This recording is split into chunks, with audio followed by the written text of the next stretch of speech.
Today, dozens of nail techs from across the state of Kentucky traveled to Frankfort to celebrate a new law they first started fighting for last summer. Senate Bill 14 was born out of a push for better representation for the minority community that makes up most of the nail industry.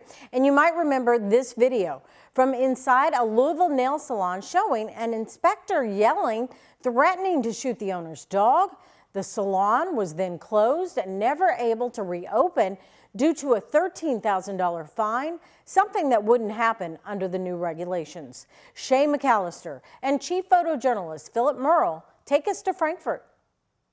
Last summer, hundreds of nail technicians from all over the state of Kentucky traveled here to Frankfort, right to the Kentucky Capitol, to protest against what they called racism and injustice every time an inspector from the Board of Cosmetology walked into their business.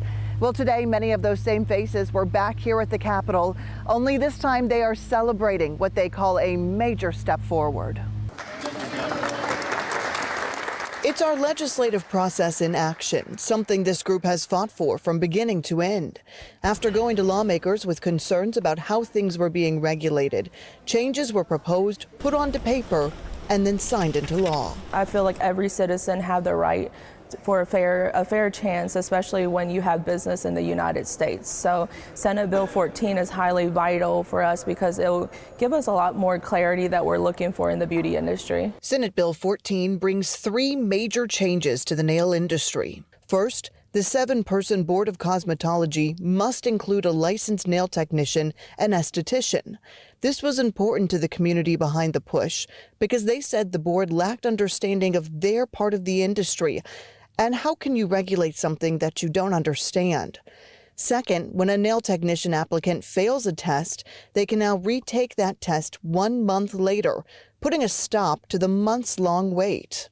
And third, the Board of Cosmetology is now required to issue a warning to a salon before taking punitive action. While this bill is not perfect, it's an excellent piece of legislation.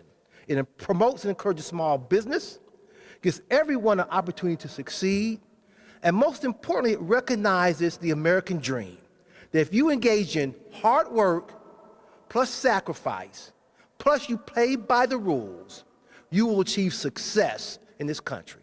The American dream, something so many of those in the Capitol Rotunda understand so deeply and appreciate today more than ever before. There were proposed amendments that didn't make it into the law this time around. That includes testing in the applicant's native language. It's something that other states already allow, including Tennessee, and something this group tells us they will continue to fight for.